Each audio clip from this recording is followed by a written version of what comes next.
Police officers. Have you ever had to arrest another police officer? I was doing a routine patrol through Stratton Heights when I spotted Officer Chester Lanes crouched next to this little girl.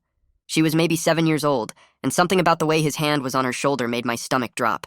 I pulled fast and started walking across the lawn when the front door across the street slammed open. Chester's wife, Lisa, came storming out, crossing the road with mascara running down her face. "You're actually going near this girl again. I can't do this anymore, Chester." He shot to his feet so fast he stumbled backward, his face going from normal to white to gray in about 3 seconds. The little girl looked up confused. That's when another kid came around from the backyard. She looked the same age as the other girl and said, "Oh, you're playing with your uncle again." At first I thought, okay, they're related, but Lisa was sobbing so hard she couldn't catch her breath. Why would she cry so hard over a cousin playing with family? Finally, the girl, Tulip, looked up at Chester and said, "If we can't play here, can we play at my house? Mommy won't mind." And Chester made this sound like someone punched him in the gut. That's when I stepped in. "Tulip, honey, why don't you head home?" I said, keeping my voice gentle. The kid shrugged and skipped off 3 houses down. "Chester, my car, back seat, now." "It's not what it looks, now." He walked to my cruiser like a dead man, walking with his head down and shoulders slumped. Once I secured him behind the partition, I got in the driver's seat with my hands shaking. "Talk. She's my cousin." His voice was barely there. "Your uncle and aunts all live in Florida. Try again." No response, just staring out the window. "Chester, I swear to God, if you've touched that child..." "I haven't." He exploded. "Not like that. Never like that. She's... Then he went completely quiet again. I told him we were going to her parents' house right now and he'd explain everything or I'd book him. The drive was 30 seconds, but my mind was racing through every possibility. Why had the other girl called him Tulpy's uncle? The whole time, Chester sat there breathing heavy, fogging up the window. When we pulled up, Tulip was already on the porch waving at Chester through the window like nothing was wrong. I could feel Chester tensing up behind me as I put the cruiser in park. I knocked on the door and a woman answered, smiling. But then she saw my uniform and the cruiser behind me, and her smile died instantly. Her whole body went rigid as she asked, "Is everything okay, officer?" I noticed how her eyes kept darting to the cruiser, to Chester in the back, then back to me like she was calculating something. Before I could answer, a man pushed past her yelling, "What's going on here?" And when he saw the cruiser, his confusion turned to recognition, then to rage. "What the hell is he doing here?" he screamed. I immediately realized this was Tom, Chester's brother, while the woman went completely pale trying to pull him back, saying, "Tom, please, let's just go inside. Let's talk inside." But Tom shoved past me toward the cruiser, yelling, "What is my brother doing in a police car at my house? I haven't seen him in years." Tom yanked my cruiser door open and grabbed Chester by the collar. "I told you to stay away from my family forever. We have an active restraining order against you, Chester. What are you doing here?" Chester, despite being a cop, wasn't fighting back. "Tom, please," he started, but Tom cut him off. No, you don't get to Tom please me, not after what you did." The wife was now also outside, frantically pulling at Tom's arm while I just watched in disbelief. "Stop it. Just stop. Tulip's watching," she kept saying, which made Tom pause and look at his daughter on the porch. Something changed in his face when he looked at her, really looked at her, and then he turned back to Chester, still holding his collar, but now studying his face with this weird intensity. "Tom?" Chester said quietly. But Tom wasn't listening. He was staring at Chester's eyes, those distinctive green eyes that only Chester had. His grip slowly loosened as his gaze shifted between Chester and Tulip on the porch. The little girl had the exact same eyes, not just green, but that specific unusual shade with gold flecks. Tom's face went through 10 different emotions as he let go of Chester completely and turned to his wife, who was now crying with her hands over her mouth. "No!" Tom's voice came out strangled. "Tell me she's mine. Tell me right now she's mine." But his wife just sobbed harder. Tom asked, "How long have you known?" And when she couldn't answer, he screamed, "How long have you known?" 8 years, she whispered, "since she was born." Tom's entire body seemed to collapse in on itself as he said, "She's not mine. My daughter isn't mine." Chester finally looked up, starting to say, "Tom, I never meant..." But Tom's fist connected with Chester's jaw before he could finish. Chester went down hard onto the concrete. I looked at this nuclear family explosion with Chester bleeding on the ground, Tom ready to kill his brother, Tulip now outside, crying and asking, "Daddy, what's wrong?" Not understanding why everyone was screaming. I knew I had to make an arrest. I grabbed my radio and called for backup, keeping my body between Tom and Chester, while Tom's wife pulled Tulip back toward the porch. 2 units arrived within 3 minutes, sirens cutting through the neighborhood quiet, and I briefed the first officer fast about the restraining order violation and assault while pointing at Chester still on the ground holding his jaw. Tom sat down hard on his porch steps and put his head in his hands, making these awful sounds like he couldn't breathe right. I took Tulip inside with her mother, checking the girl over while she kept asking why everyone was yelling and why Daddy hit Uncle Chester. I told her the adults needed to work something out and asked if anything hurt, running through a quick visual check for any signs of distress or injury beyond the obvious confusion. She seemed okay physically, just scared and mixed up about all the screaming. I stepped into the kitchen and called CPS dispatch, explaining we had a child present during a domestic incident with paternity questions and restraining order violations. The dispatcher logged it as priority response and said a caseworker would follow up within 24 hours. Outside, my backup officers were taking statements from Tom and his wife separately, one officer walking Tom down the driveway, while the other stayed with the wife on the porch. I went back to my cruiser where Chester sat staring straight ahead through the partition, not speaking, his jaw already swelling up purple and his lip split. I got on the radio to verify the restraining order details, and dispatch came back confirming it was active with explicit stay-away provisions from Tom's residents and all family members. Chester had violated it just by being on this street, let alone talking to Tulip. I made the call to arrest both men, walking back to read Chester his rights for restraining order violation first, since he was already secured. Tom didn't resist when my backup officer cuffed him for simple assault, just kept saying she's not mine over and over like his brain was stuck on those 3 words. I helped get Tom into the second cruiser, while neighbors started coming out of their houses, phones up recording everything. During transport to the station, Chester finally spoke from the back seat. He said he never touched her wrong and swore on his badge. I told him to save it for his lawyer and kept my eyes on the road, my mind racing through what this meant for the department and how fast this was going to blow up. At booking, the nurse came to examine Chester's jaw and said it wasn't broken, but badly bruised. She took photos for evidence while Chester winced with each camera flash, and I watched him go from being a cop to being a suspect in about 30 seconds. I called the assistant district attorney's office from the station, trying to explain we had an officer arrested for restraining order violation with really complicated family stuff involved. The intake attorney Vincent Proctor said he'd review everything first thing tomorrow morning and asked me to send the full report as soon as possible. Internal Affairs got notified automatically because of Chester's arrest, and within an hour this guy Luther Reed called me to schedule an interview. He asked if I'd had any prior concerns about Chester's behavior around kids or families, and I told him honestly I hadn't worked many shifts with him and never saw anything weird before today. I walked down to holding to check on Tom before finishing my shift. He sat on the metal bench staring at the concrete wall with his shoulders hunched forward and his hands dangling between his knees. The desk sergeant caught my eye through the observation window and mouthed that Tom had asked for his phone call about 20 minutes ago. I nodded and went to the desk to make sure the request got processed immediately, filling out the call authorization form and handing it to the sergeant. Tom needed a lawyer and he needed one fast, given how complicated this whole thing was getting. The sergeant took the form and headed back to let Tom make his call while I stood there trying to process everything that had happened in the last 4 hours. Around 8 that evening, I was still at my desk when the front entrance doors opened and Tom's wife walked in. Her mascara had dried in black streaks down both cheeks, and her eyes were red and swollen from crying. She walked straight to the desk sergeant and asked to see Tom, her voice shaking with each word. I got up and intercepted her before she could get too worked up, explaining that Tom was still being processed and she should contact a lawyer to help with his release. She just looked at me like I had spoken a different language, then her knees buckled and she dropped into one of the waiting area chairs. The sobbing started again, harder this time, and she bent forward with her face in her hands making these awful, choking sounds. I grabbed a box of tissues from the desk and set them next to her, but she didn't even notice, just kept crying like her whole world had shattered into pieces she couldn't put back together. An hour later, the doors opened again, and Lisa walked in carrying an overnight bag. She went straight to the desk and asked which jail Chester was in, her voice flat and empty. I told her he was still in booking and she could probably see him soon if she wanted. She shook her head and said she wasn't there to help him, just to tell him she was done with the marriage and done with his lies. I walked her back to the holding area where they had a glass partition for visits and told the guard she needed 5 minutes with Chester.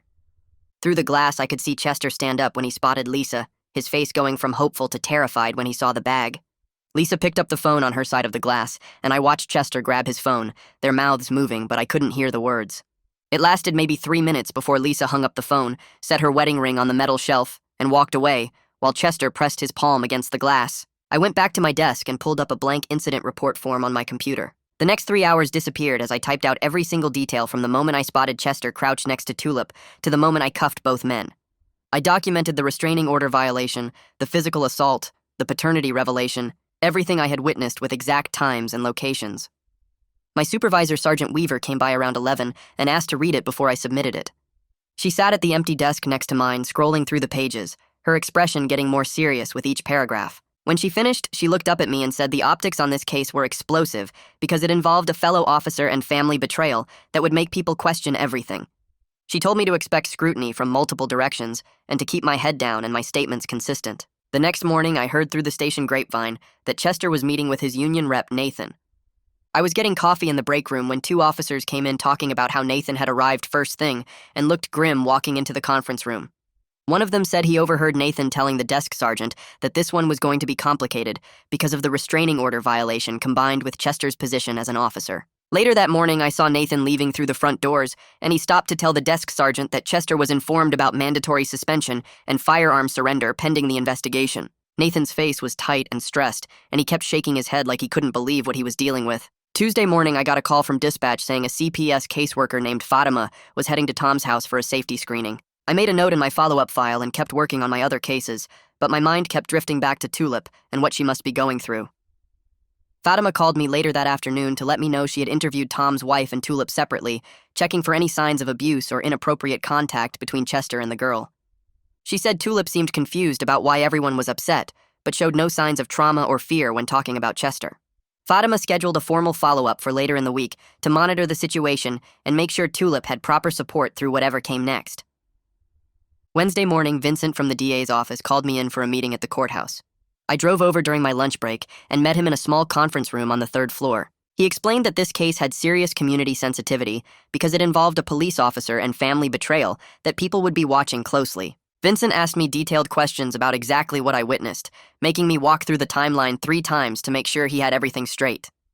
He took notes on a legal pad and said he was considering how to proceed with charges against both Chester and Tom, weighing the restraining order violation against the assault and trying to figure out what served justice best. I answered everything honestly and told him I would testify to exactly what I saw if needed. Tom got released on his own recognizance Tuesday afternoon after his lawyer argued he had no criminal history and strong community ties. I heard about it from the desk sergeant who processed his release paperwork. Tom didn't go home, though. Instead, he drove his truck to a friend's place across town and parked it in the driveway. He spent the night sleeping in the truck cab because he couldn't face his wife or Tulip yet, couldn't walk into that house knowing his daughter wasn't really his daughter. His friend brought him coffee in the morning and tried to convince him to come inside, but Tom just sat there staring through the windshield.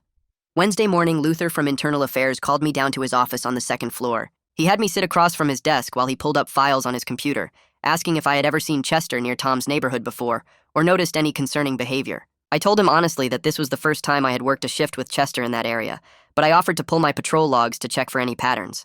Luther nodded and made notes, then asked about Chester's general behavior at the station and whether other officers had mentioned anything odd. I said Chester kept to himself mostly, and I hadn't heard any complaints, but clearly there was a lot going on under the surface that none of us knew about. Chester's arraignment happened Wednesday afternoon at the county courthouse. I wasn't there, but I got the details from Vincent later that day. Chester showed up with his lawyer and pleaded not guilty to the restraining order violation, standing in front of the judge in civilian clothes since he was on suspension. The judge set bail at $5,000 and ordered Chester to surrender all his firearms to the department within 24 hours. He also extended the restraining order to require Chester stay at least 500 feet from Tom's family at all times, making it clear that any further violations would result in immediate jail time. Chester's lawyer accepted the terms, and they scheduled a preliminary hearing for 3 weeks out to give both sides time to prepare their cases. Lisa showed up at the county jail Thursday morning with a cashier's check for the full bail amount. I heard about it from Officer Juarez, who was working intake that day, and he said she walked right up to the window without saying a word, just slid the check across and filled out the release forms. Chester got processed out around noon, and Lisa was waiting for him in the courthouse hallway when he came through security to pick up his personal items. Juarez said she handed him a manila envelope the second he cleared the metal detector, and Chester opened it right there standing under the fluorescent lights. Separation papers, all filled out and ready for his signature. He pulled a pen from his pocket and signed every page without even reading them, then handed the envelope back to Lisa and walked out the side exit. She just stood there holding the papers, and Juarez said she looked relieved and exhausted at the same time, like she had been carrying something heavy for years and finally got to put it down. The whole exchange took maybe 3 minutes. Fatima Herrera scheduled her formal CPS interview for Thursday afternoon at Tulip's elementary school. I got a copy of her report later that week, and it laid out exactly what happened during that session. Fatima met with Tulip in the counselor's office, a small room with beanbag chairs and educational posters covering the walls. The school counselor sat in the corner taking notes while Fatima asked Tulip about her interactions with Chester over the past few months. Tulip described playing tag in the front yard, hide and seek around the neighborhood, and drawing pictures with sidewalk chalk.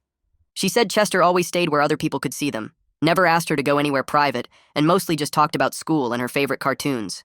Fatima asked specific questions about whether Chester ever touched her inappropriately or made her feel uncomfortable, and Tulip looked confused by the questions, saying no each time. The interview lasted 40 minutes, and Fatima noted in her report that Tulip showed no signs of trauma, fear, or concerning behavior patterns. The kid seemed genuinely fond of Chester and didn't understand why all the adults were suddenly acting weird about their games. Tom's wife went to the DA's office Friday morning with her lawyer. Vincent Proctor met them in a conference room on the third floor, and she gave a sworn statement that lasted almost 2 hours. I got the details from Vincent when he called me later to confirm some timeline questions. She explained the affair started 8 years ago when Tom was working night shifts at the warehouse, and Chester would stop by to check on her. It went on for about 6 months before she ended it, feeling guilty and scared Tom would find out. 2 months after breaking it off, she discovered she was pregnant. She knew the dates lined up with the affair, not with Tom, but she convinced herself it had to be Tom's baby because the alternative was too horrible to face. When Tulip was born with those distinctive green eyes, she knew immediately but still didn't say anything. Chester figured it out when Tulip was about 2 years old, and he started showing up at parks where she took Tulip, at the grocery store, outside the daycare. He never approached them directly at first, just watched from a distance. It got worse as Tulip got older, with Chester finding excuses to be near their house and trying to interact with the kid. Tom finally noticed the pattern about 2 years ago and confronted his wife, who broke down and told him about the affair. Tom got the restraining order immediately, and they tried to move forward, but Chester kept finding ways to be near Tulip. The wife's voice broke multiple times during the statement, and Vincent said she seemed genuinely remorseful, but also terrified of what Tom would do now that the full truth was out. I went back to regular patrol duty on Monday, assigned to the industrial district on the east side. Every call felt different now, heavier somehow. A noise complaint at an apartment complex had me thinking about family secrets and what happens behind closed doors. A traffic stop turned into me staring at a little girl in the back seat, wondering if her family had hidden explosions waiting to detonate. I caught myself spacing out during Tuesday morning briefing, and Sergeant Weaver noticed immediately. She called me into her office after roll call and closed the door. She asked if I was okay, and I told her I was fine, just tired. She gave me this look like she knew I was lying and slid a business card across her desk. Employee Assistance Program, free counseling for officers dealing with traumatic incidents. I tried to brush it off, saying I had handled way worse calls than a family argument, but Weaver cut me off. She said witnessing someone's entire life fall apart was different from responding to a regular domestic, and there was no shame in talking to someone about it. I took the card and stuffed it in my pocket, not planning to call but not wanting to argue with her either. Tom and his wife started communicating through text messages that week because Tom still couldn't handle being in the same room with her. She sent him a message Wednesday afternoon saying they needed to tell Tulip the truth with a therapist present, that keeping it secret any longer would only make it worse. Tom responded an hour later saying he needed more time to process everything before they had any big conversations with Tulip. She texted back asking how much time, and he said he didn't know, maybe weeks, maybe months. She sent 3 more messages trying to convince him that waiting would only hurt Tulip more, but Tom stopped responding. His phone sat on the coffee table at his friend's place, buzzing with incoming texts that he ignored while he stared at the TV without really watching it. Chester spent the weekend at a cheap motel near the highway, and by Monday, he had his lawyer draft a letter to Tom's attorney. I saw a copy of it later when it got entered into the court file. The letter expressed remorse for violating the restraining order and acknowledged the pain his actions caused the family. It carefully avoided admitting to the affair directly, instead using phrases like, "my connection to Tulip," and "the complicated circumstances of her birth." Chester asked for supervised visitation rights, arguing that Tulip deserved to know her biological father and that he could provide support and stability in an appropriate monitored setting. The letter emphasized his clean record as a police officer, his commitment to following all court orders going forward, and his willingness to undergo any counseling or evaluation the court deemed necessary. His lawyer probably spent hours crafting that language, walking the line between taking responsibility and avoiding any statements that could be used against Chester in other proceedings. Luther Reed spent Tuesday afternoon going through call logs and dispatch records for the past 3 years. He pulled every incident where Chester was the responding officer and mapped them on a street grid of the city. 3 calls jumped out immediately. 2 years ago, Chester responded to a welfare check 3 blocks from Tom's house, called in by an anonymous neighbor concerned about a barking dog. 16 months ago, he took a vandalism report for a tagged fence 2 streets over from Tom's address. 8 months ago, he did a traffic stop right at the intersection of Tom's street for an expired registration. Luther pulled the incident reports and saw that Chester had logged unusually long response times for each call, spending 30 to 40 minutes on scenes that should have taken 10. The pattern was clear. Chester was using his patrol duties to justify being near Tom's neighborhood, technically not violating the restraining order's specific address restriction, but absolutely violating its intent. Luther added all of this to his investigation file with a note that Chester had been systematically abusing his position to maintain proximity to Tulip. I drove back to Tom's neighborhood Thursday afternoon to interview the neighbor girl who had called Chester Tulip's uncle. Her parents agreed to let me talk to her with them present, and we sat in their living room while she played with dolls on the carpet. I asked her what she meant when she said Tulip was playing with her uncle, and she shrugged and said that's what Tulip always called him. I asked if she had seen them playing together before, and she nodded, describing games of tag and hide and seek in the front yard over the past few months. She said Chester always stayed where people could see them, never tried to take Tulip inside any houses or into cars, and mostly just ran around with her like a regular grown-up playing with a kid. Her parents looked uncomfortable during the whole conversation, and afterward her mom told me they had seen Chester around the neighborhood occasionally, but never thought anything was wrong because Tulip seemed happy and everything happened out in the open. I thanked them and left, adding their statement to my growing file of witness interviews. Vincent Proctor called Tom's lawyer Friday morning with an offer. Given the circumstances around the assault charge, the DA's office wanted to offer Tom a diversion program instead of pursuing prosecution. Tom would complete anger management classes and 20 hours of community service, and after 6 months, the assault charge would be dismissed entirely. Vincent explained they wanted to focus their resources on Chester's restraining order violations and didn't see value in putting Tom through a trial for punching the brother who destroyed his family. Tom's lawyer called him with the offer, and Tom sat in his truck for 10 minutes thinking about it. He wanted to fight it, wanted to stand in front of a jury and explain exactly why he threw that punch, but his lawyer said taking the deal was smarter. Tom agreed reluctantly, signing the paperwork that afternoon and scheduling his first anger management session for the following week. Lisa called me Saturday morning asking if we could meet for coffee. I almost said no, wanting to keep distance from the whole situation, but something in her voice made me agree. We met at a diner off Route 9, sitting in a back booth with coffee cups between us. She needed to talk to someone who had witnessed everything, who understood the full scope of what had exploded that day. She told me she discovered the affair 5 years ago when she found text messages on Chester's phone. She confronted him, and he admitted everything, begging her to stay and promising to end all contact with Tom's family. They tried marriage counseling, went to therapy twice a week for 8 months, but Chester couldn't let go of his obsession with Tulip. He would drive by Tom's house on his days off, show up at the park where Tulip played, find excuses to be near the kid. Lisa tried to understand it, tried to separate his desire to know his biological daughter from the betrayal of sleeping with his brother's wife, but it all blended together into this toxic mess she couldn't untangle. 2 years ago, Chester showed up at Tulip's kindergarten during pickup time, and that's when Tom found out and got the restraining order. Lisa thought that would finally force Chester to stop, but he just got more creative about violating it. She filed for separation 3 times over the past 2 years, but always withdrew the papers when Chester promised to change. This time felt different, though. Watching him get arrested, seeing the full destruction of what his obsession had caused, she finally accepted that he would never stop. She finished her coffee and thanked me for meeting her, then walked out to her car alone. The following Monday, the court clerk called Tom's lawyer with a date for the paternity test at Gene Tech Labs, a facility the county used for all custody cases. Tom sat in his truck outside a gas station when his lawyer relayed the information, gripping the steering wheel so hard his knuckles went white. He told himself maybe the eye color thing was just weird genetics. Maybe his grandmother had green eyes he forgot about. Maybe this whole nightmare would turn out to be nothing, but he knew better. The test was scheduled for Thursday at 2 in the afternoon, all 3 adults required to show up with photo identification and sign chain of custody forms. Tom hung up and just sat there watching people pump gas and go about their normal lives, while his entire world hung in the balance of a cotton swab.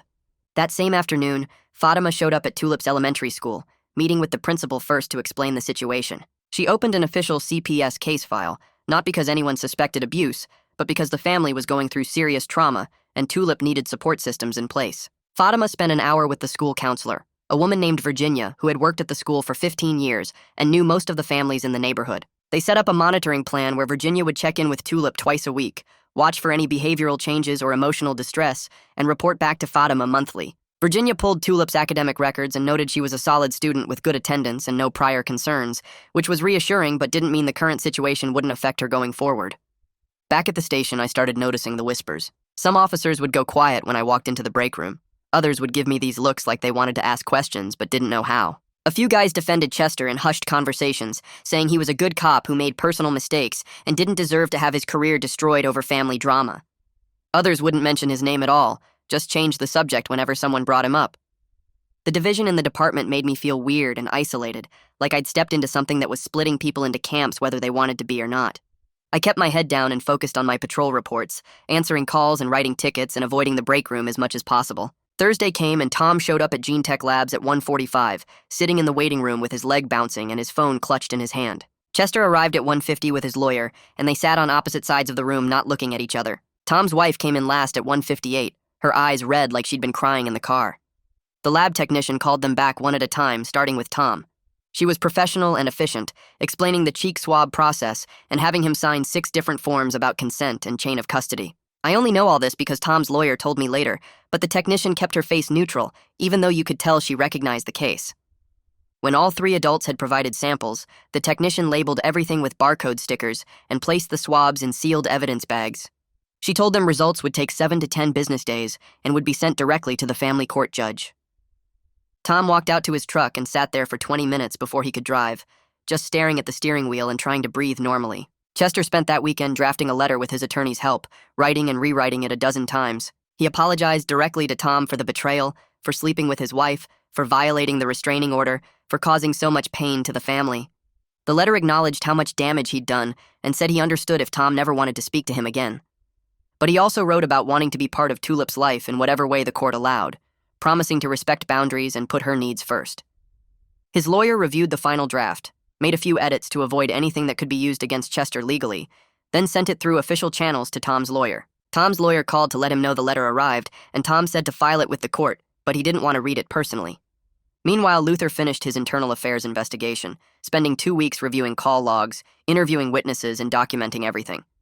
His report ran 23 pages and included a detailed timeline of Chester's boundary violations going back 3 years. He found those welfare check calls near Tom's address, documented times Chester had driven through the neighborhood off-duty, and noted 2 incidents where neighbors had reported seeing a police cruiser parked on their street for extended periods. The pattern showed Chester had been using his position to monitor Tom's family, violating both the restraining order and department policy about personal use of patrol resources. Luther's recommendation was clear: a 60-day unpaid suspension, mandatory counseling sessions twice a week for 6 months, and a written reprimand in Chester's permanent file. The report specifically noted there was no evidence of sexual misconduct with Tulip, and no indication Chester had ever tried to be alone with her in private, which was important for the criminal case, but didn't excuse the boundary violations. Sergeant Weaver called me into her office on Tuesday morning, closing the door and gesturing for me to sit. She said she'd been watching me the past couple weeks and could tell this whole situation was weighing on me. She strongly encouraged me to take a personal day, maybe 2, and contact the Employee Assistance Program for counseling. Weaver explained that witnessing family trauma like what I'd seen affects everyone, and there was zero shame in getting support before it built up into something worse. She handed me the EAP contact card and said the department would cover up to 6 sessions, no questions asked. I took the card and told her I'd think about it, which we both knew meant I probably wouldn't call, but she made me promise to at least consider it. At Tom's house, Tulip was getting more curious about the eye color thing. She'd stand in front of the bathroom mirror studying her eyes, then go find her mother and ask why she had the same eyes as Uncle Chester, but different eyes than her daddy. Her mother kept stalling, saying they'd talk about it soon, promising to explain everything when the time was right. But the pressure of keeping the secret with Tulip asking direct questions was becoming too much to handle. She called Tom 3 times trying to discuss when and how to tell Tulip the truth, but Tom couldn't even look at his phone when he saw her name come up. The court scheduled the DNA sample collection for the following week, which was just a formality since they'd already done it, but Tom barely slept during those days leading up to the results. He'd lie awake at night staring at the ceiling, his mind racing through every memory of Tulip's childhood and wondering how many of those moments were built on a lie. His wife tried to talk to him several times, coming to his truck where he'd been sleeping or calling him when she knew he was off work. But Tom couldn't look at her without feeling betrayed all over again, couldn't hear her voice without remembering those 8 years of deception. Vincent called Tom's lawyer Friday morning with the diversion program offer. 20 hours of community service, anger management classes every Tuesday night for 12 weeks, and after 6 months, the assault charge would be dismissed entirely. Tom's lawyer explained this was the best deal he'd get, that the DA's office wanted to focus their resources on Chester's violations and didn't see value in prosecuting Tom for one punch given the circumstances. Tom met with his lawyer that afternoon at a coffee shop, signing the paperwork with a pen that kept slipping in his sweaty hand. He told his lawyer he just wanted this part over, so he could focus on figuring out his family situation, whatever that ended up meaning. The diversion program would start the following Monday with his first anger management class at the community center downtown. Tom folded the paperwork and put it in his glove box, then drove to his friend's place where he'd been crashing and sat in the driveway for an hour before going inside. 3 days later, Lisa walked into the county clerk's office with a folder of separation papers already filled out and signed.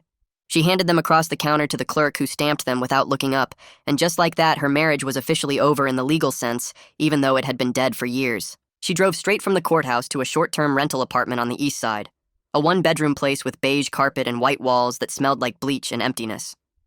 The landlord handed her 2 keys and showed her how to work the thermostat, and she nodded along while thinking about how this was the first place in 8 years where Chester couldn't show up unannounced. That evening, she sat on her new couch with her phone in her hand for 20 minutes before finally calling Tom's wife. The phone rang 4 times before Tom's wife answered with a shaky hello. Lisa started with an apology, saying she should have left Chester sooner, should have stopped him from obsessing over Tulip, should have done something before it exploded like this. Tom's wife listened for maybe 90 seconds before her breathing got ragged, and she said she couldn't do this right now. She just couldn't, and the line went dead. Lisa stared at her phone screen and felt the weight of all those years of enabling Chester's behavior. All those times she'd made excuses or looked the other way because confronting him felt impossible. Luther showed up at Lisa's new apartment on a Thursday morning with a leather notebook and a recording device. He sat across from her at her small kitchen table and asked her to walk him through Chester's behavior toward Tulip over the years, starting from when she first realized it was becoming a problem. Lisa took a breath and started talking, describing how Chester would drive past Tom's house on his patrol route multiple times per shift, how he'd find excuses to respond to calls in that neighborhood even. When other units were closer, how he kept a photo of Tulip in his wallet that he'd stare at during their quiet moments at home. She told Luther about the time Chester showed up at Tulip's kindergarten during his lunch break, claiming he was doing a safety check, how the school called Tom about it, and that's what led to the restraining order getting filed. She explained that Chester never touched Tulip inappropriately as far as she knew, never tried to be alone with her in private spaces, but his obsession with seeing her and being near her was constant and disturbing. Luther wrote everything down in his neat handwriting, occasionally asking follow-up questions about specific dates or witnesses who might corroborate her account. The interview lasted 2 hours, and when Luther finally clicked off his recorder, Lisa felt exhausted, but also relieved to have everything documented officially. Luther thanked her for her cooperation and told her the department would be in touch if they needed additional information, then packed up his materials and left her sitting at her kitchen table, staring at the wall. The DNA results came back on a Tuesday afternoon, delivered to Tom's lawyer's office in a sealed envelope with the lab's official letterhead. Tom sat across from his lawyer, Dean, at a conference table, and Dean opened the envelope with a letter opener, pulling out the single page of results. Dean scanned it quickly, his expression going carefully neutral, before sliding the paper across the table to Tom. Tom looked at the numbers, the percentages, the official language that confirmed Chester was Tulip's biological father, with a certainty that left no room for doubt or hope. He stared at that 99% for what felt like hours, his vision blurring as the reality of it crashed over him in waves. His lawyer sat quietly, not trying to comfort him or offer empty reassurances, just being present while Tom processed the destruction of everything he thought he knew about his family. Tom started crying, not dramatic sobs, but this quiet, broken weeping that shook his whole body. He put his head down on the conference table and cried for 20 minutes straight, while Dean sat there with his hands folded, occasionally pushing the tissue box closer. When Tom finally lifted his head, his eyes were swollen and his face was blotchy, and he asked Dean what happened next in a voice that sounded nothing like his own. Dean explained the court would use these results to determine custody and visitation arrangements. That biology would be a factor, but so would Tom's 8 years as Tulip's legal and psychological father. Tom nodded like he understood, but really he was just trying to remember how to breathe. I pulled up to Chester's apartment complex the following Monday to serve updated court paperwork. The building was one of those older structures with exterior staircases and faded paint, and I climbed to the second floor feeling the weight of the envelope in my hand. I knocked on Chester's door and waited, hearing movement inside before the door opened. Chester looked like he'd aged a decade in the few weeks since his arrest. His face was gaunt, his eyes had dark circles underneath them, and his hair was unwashed and sticking up in places. He stared at me for a second before his gaze dropped to the envelope, and I saw his whole body tense up. I handed him the papers and told him these were the updated custody and visitation orders from family court. He took them with hands that shook so badly the papers rattled, and he didn't say a single word, just nodded once and started to close the door. I caught a glimpse of his apartment before the door shut completely, seeing pizza boxes stacked on the counter and clothes piled on the couch, the living space of someone who'd completely stopped taking care of themselves. The door clicked shut, and I stood there for a moment before heading back down the stairs, thinking about how Chester had destroyed his entire life, chasing something he could never really have. The family court hearing happened on a Wednesday morning in a small courtroom with wood paneling and fluorescent lights that buzzed. The judge was a woman in her 50s who'd clearly seen every kind of family drama imaginable, and she listened to both lawyers present their arguments with an expression that gave nothing away. Chester's lawyer argued that Chester was Tulip's biological father with parental rights under state law, that supervised visitation would allow him to maintain a relationship with his daughter in appropriate circumstances. Tom's lawyer countered that Tom had raised Tulip for 8 years as her legal father, that he was the only dad she'd ever known, and that Chester's pattern of boundary violations showed he couldn't be trusted even with supervised contact. The judge asked questions about the restraining order history, about Chester's current mental health status, about what kind of supervision the visitation center could provide. She reviewed the DNA results, the CPS reports, Luther's internal affairs findings, and my initial incident report. After an hour of arguments and evidence review, the judge ruled that the restraining order would be extended for another year, but opened discussion about supervised visitation at an approved center. She ordered both parties to work with CPS and a family therapist to develop a visitation plan that prioritized Tulip's well-being above all other considerations. Chester's lawyer nodded like this was a win, while Tom's lawyer whispered to Tom that this was actually the best outcome they could hope for, given Chester's biological connection. Tom sat there looking destroyed, his jaw clenched so tight I could see the muscles working in his cheek. Fatima called a family meeting 2 weeks later, bringing everyone together in a CPS conference room with harsh overhead lighting and motivational posters on the walls. She'd invited Tom, Tom's wife, and the child therapist, Macy, to discuss how and when to tell Tulip the truth about her parentage. Macy was a woman in her 40s with kind eyes and a calm presence, and she started by explaining that Tulip needed to know the truth in age-appropriate language before someone else told her, or she figured it out on her own. Tom's wife agreed immediately, saying the secret was eating her alive and Tulip was already asking questions about the eye color thing. Tom sat with his arms crossed, not disagreeing but not participating either, his face showing how much this whole conversation hurt him. They discussed different approaches, with Macy suggesting they frame it as Tulip having 2 dads who both love her, one who helped make her, and one who raised her. Tom's wife liked this approach, but Tom finally spoke up and said he didn't want Tulip thinking of Chester as a dad at all, that Chester was a sperm donor at best. The conversation got heated, with Fatima having to step in and remind everyone that this wasn't about the adult's feelings, but about what Tulip needed to process her reality. Macy agreed, explaining that lying or hiding the truth would damage Tulip more than an honest conversation with proper support. After 90 minutes of back and forth, everyone agreed that Tulip needed to know the truth, but the conversation about exactly how and when to tell her remained tense and unresolved. They scheduled another meeting for the following week to finalize the disclosure plan. Tom and his wife met with a mediator on a Saturday afternoon in a neutral office space downtown. The mediator was a man in his 60s who specialized in family crisis situations, and he started by establishing ground rules about respectful communication and staying focused on solutions.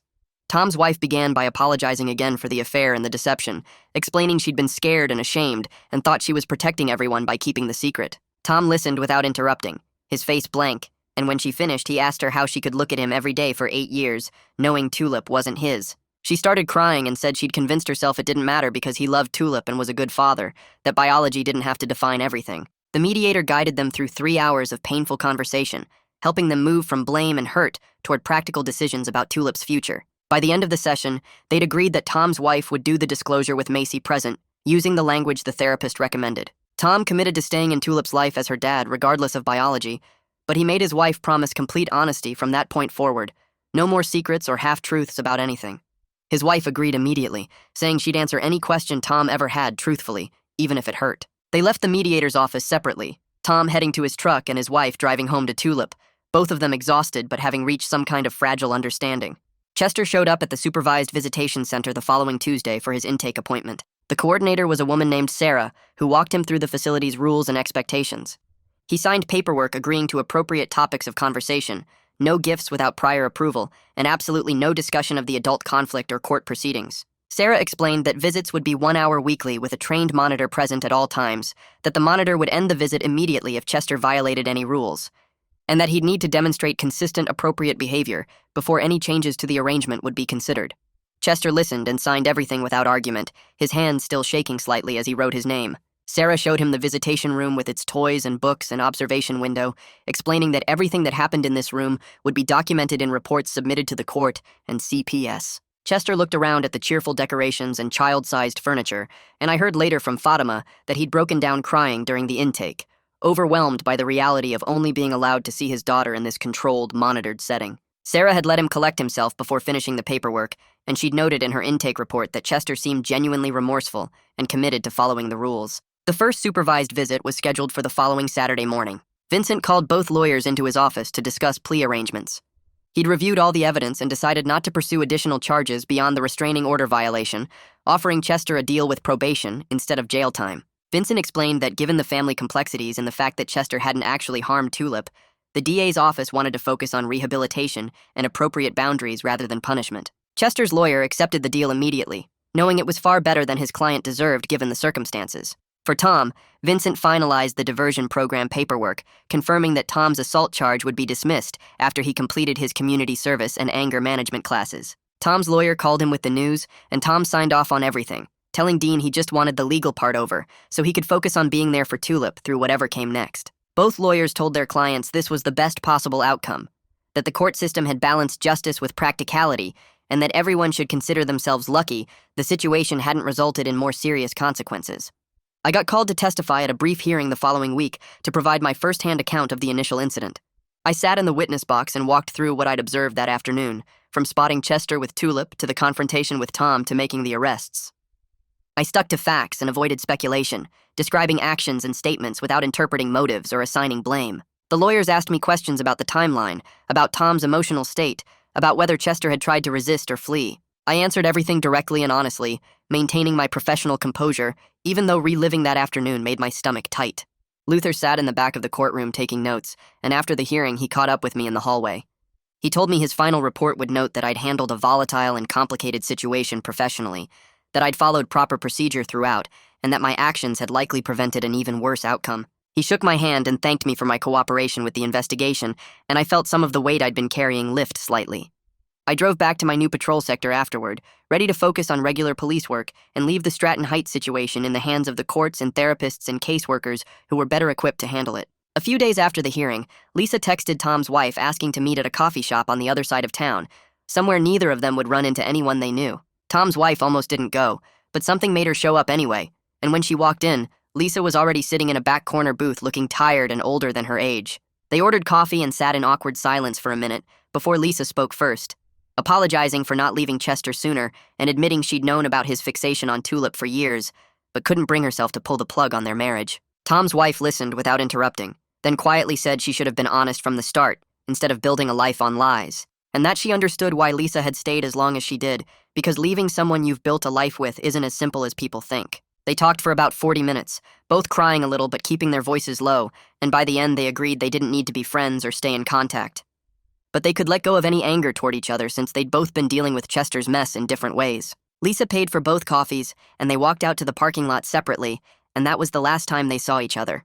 Meanwhile, Tulip started going to Macy Riddle's office every Tuesday after school, and for the first few sessions they just played with toys and colored pictures, while Macy asked casual questions about school and friends. Tulip seemed to like the attention and the art supplies, treating it like a fun activity rather than therapy, and Macy let her set the pace without pushing too hard. During the third session, Macy put out paper and markers and asked Tulip to draw her family, and after thinking for a minute, Tulip drew a house with 4 stick figures in front of it. She labeled 2 tall figures as Daddy and Uncle Chester, then drew a smaller figure for herself, and another for her sister, and when Macy asked about the 2 daddies, Tulip said matter-of-factly that Uncle Chester came to visit sometimes, and Daddy lived with her all the time. Macy made notes about how Tulip was already processing the dual relationships in her own way, showing surprising adaptability for a 7-year-old, and she called Tom's wife that evening to say Tulip seemed ready for the disclosure conversation. The following week, Tom's wife brought Tulip to Macy's office for a special session, and Tom met them there looking nervous and pale.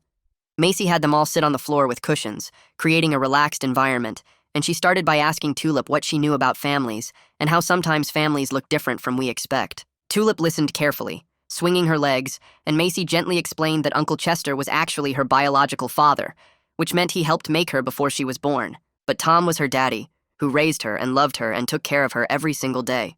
Tulip's face crumpled and she started crying, asking in a small voice if Tom still loved her now that she knew, and Tom immediately pulled her into his lap, holding her tight and saying always and forever, "You're my daughter. Nothing changes that." Tulip cried into his shirt for several minutes, while Tom's wife wiped her own tears, and Macy sat quietly giving them space, and eventually Tulip asked if she had to call Chester Daddy now. Tom said no. She could call him whatever felt right to her, and Chester would always be someone who cared about her, but Tom was her real dad in all the ways that mattered. The session ran long, over an hour, and by the end Tulip seemed emotionally exhausted but calmer, and Macy scheduled follow-up appointments to keep monitoring how she processed everything. Chester's first supervised visit happened the next Saturday morning at a center across town with plain walls and basic furniture designed for monitored family time. He showed up 15 minutes early, pacing in the parking lot, and when the coordinator brought Tulip in from the waiting room where Tom had dropped her off, Chester's hands were shaking. They sat at a small table with the coordinator in the corner taking notes, and Chester had brought a children's book about families coming in different forms, with pictures of blended families and adoption in various configurations. He read it to Tulip slowly, his voice catching a few times, and she listened without saying much, just nodding occasionally and looking at the pictures. When he finished the book, he asked about school, and she gave short answers, clearly uncomfortable with the formal setting and the stranger watching them, and after 45 minutes she asked if she could go home. Chester said of course, and walked her to the door where the coordinator took over, and he stood in the parking lot afterward feeling like he'd failed some test he didn't know how to study for. Back at the station, I caught Sergeant Weaver during her lunch break and asked if we could talk in her office. She closed the door, and I explained that I needed to request a transfer to a different patrol sector, telling her that staying in the area where the whole Chester situation went down felt wrong, and I wanted to avoid any appearance of bias or continued involvement.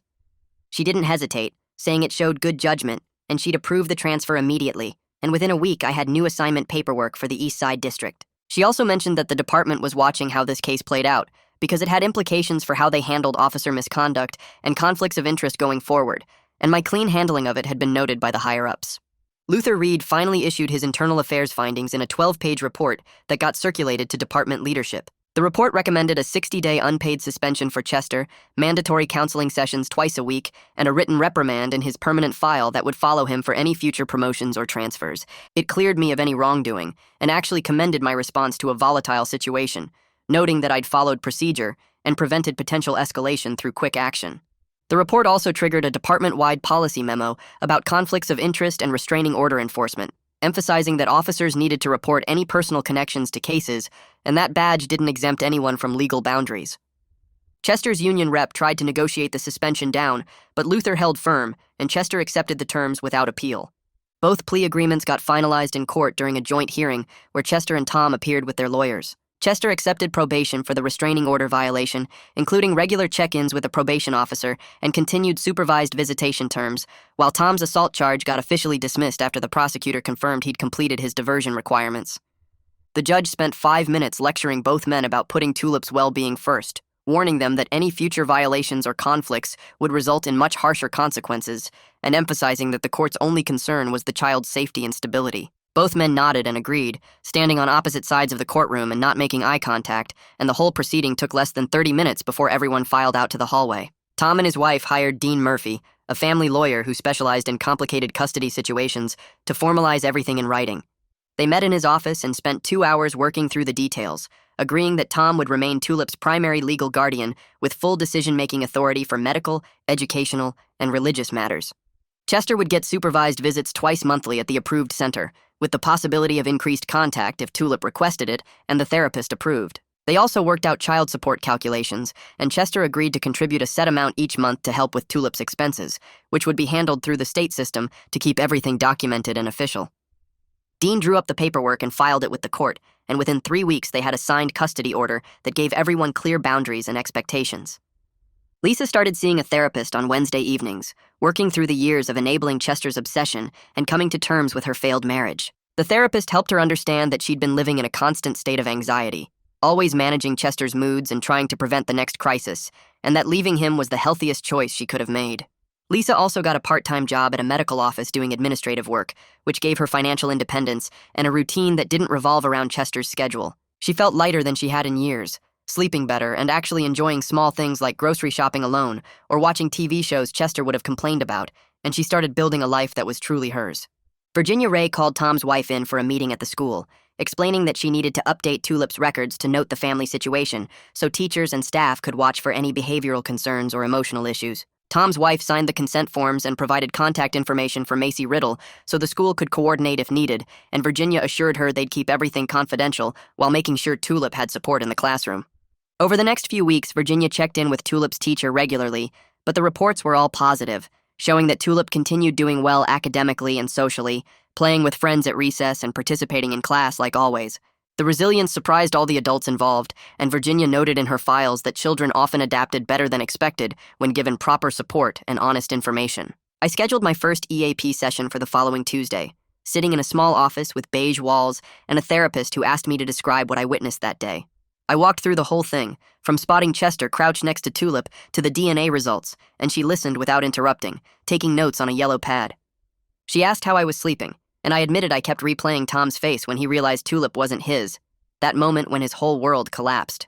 She suggested I start journaling to process the stress, so I bought a notebook that night and started writing everything down, page after page of thoughts I couldn't say out loud at the station. I also made a firm decision to avoid Stratton Heights completely on my off-duty time, even though it meant taking a longer route to the grocery store. I needed clear boundaries between work and the rest of my life, and driving through that neighborhood felt like picking at a wound that needed to heal.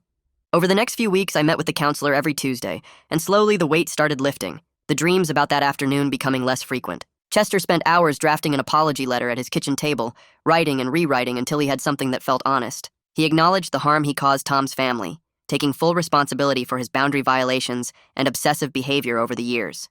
He didn't make excuses or try to justify what he'd done, just laid out the facts and expressed genuine remorse for the pain he'd inflicted on everyone, especially Tulip. His lawyer reviewed the letter, made a few suggestions about keeping it focused on accountability rather than explanations, then sent it through proper legal channels to Tom's attorney. The letter got added to the court file as evidence of Chester's progress in counseling, showing he was taking the therapeutic process seriously and working toward understanding his actions. Chester kept a copy in his journal, reading it sometimes when he felt tempted to reach out directly to Tom or drive past the house, reminding himself why boundaries mattered. Tom received the letter through Dean Murphy, who called him into the office to review it together. Tom read it twice, his jaw tight, hands gripping the paper hard enough to crease the edges. Dean asked what he wanted to do, and Tom sat quiet for a long minute before responding. He told Dean to send a brief reply acknowledging the apology, but making clear that Chester needed to focus entirely on being appropriate with Tulip during supervised visits only. The response emphasized there would be no direct contact between the brothers outside court-mandated settings, no phone calls or messages or attempts at reconciliation.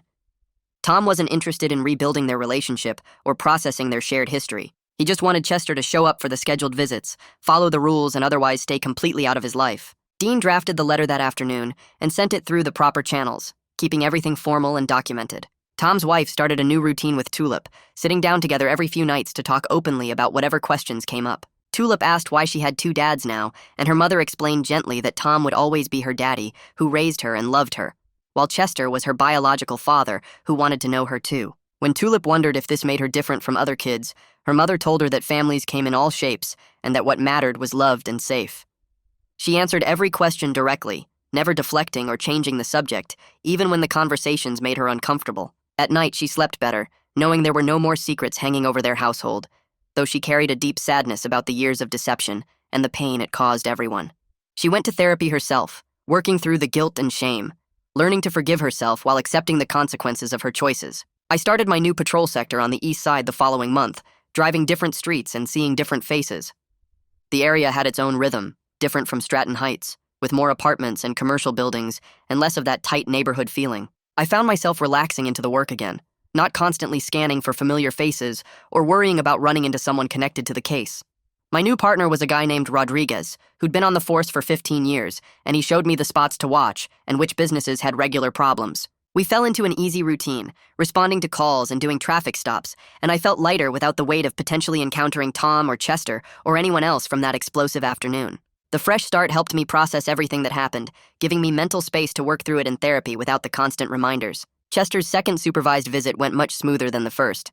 Tulip brought a drawing she'd made in art class, a picture of a garden with flowers in every color, and she showed it to Chester with obvious pride. They talked about her favorite colors, purple and yellow, and she told him about the different animals she liked, especially rabbits because they were soft and had long ears. Chester listened carefully, asking questions about her art teacher and what other projects she was working on, keeping the conversation light and age-appropriate. He followed all the coordinator's rules, maintaining proper physical distance and avoiding any topics related to the adult conflict or his relationship with Tom. When the hour ended, Tulip hugged him goodbye without prompting, and Chester walked out with tears in his eyes but a genuine smile. The coordinator noted in her report that the visit showed significant progress, with natural interaction and appropriate boundaries, leaving her feeling cautiously optimistic about continued contact. Family Court conducted its 6-month status review on a Tuesday morning in late fall. The judge reviewed reports from the supervised visitation coordinator, Macy Riddle's therapy notes and statements from both Tom and Chester's lawyers. Everyone reported full compliance with the custody agreements, with no violations or concerns raised by any party. Tom's lawyer confirmed that Tom remained committed to co-parenting appropriately, despite the personal pain, while Chester's lawyer presented documentation of his ongoing counseling and his consistent adherence to visit protocols. The judge praised everyone for putting Tulip's needs first, noting that the child appeared to be thriving according to all reports. She maintained the current supervised visitation schedule of twice monthly, but set another review for 6 months out, explaining she wanted to see continued compliance before considering any modifications to the arrangements. Everyone left the courthouse that day with the same structure in place, which felt like stability after so much chaos. I completed my final statement for Luther Reed's internal affairs file on a quiet afternoon at the station. I sat at a computer in the detective bureau, typing out my last observations about how the case unfolded and my role in it. I documented the facts without moralizing, describing what I witnessed that day and the decisions I made in response, from the initial call to the arrests to my subsequent cooperation with the investigation. I reflected briefly on how one routine patrol call exposed years of buried family secrets, turning an ordinary Tuesday into something that would affect multiple lives forever.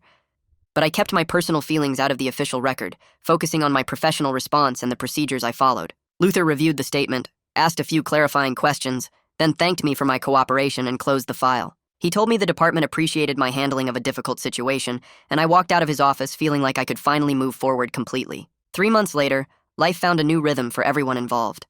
Tom stood in his kitchen cooking dinner with Tulip, teaching her how to season chicken and steam vegetables while they talked about her day at the school.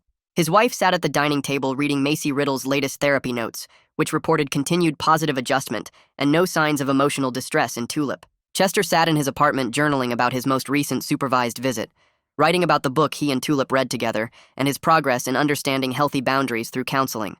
Lisa walked home from her shift at the medical office, stopping to grab coffee and feeling genuinely content with her independent life for the first time in years. The chaos and pain of that first day had settled into something manageable for everyone. Not perfect or without scars, but safer and built on honesty instead of secrets. Tulip laughed at something Tom said in the kitchen, and the sound carried through the house, a reminder that kids could be resilient when the adults around them did the hard work of making things right.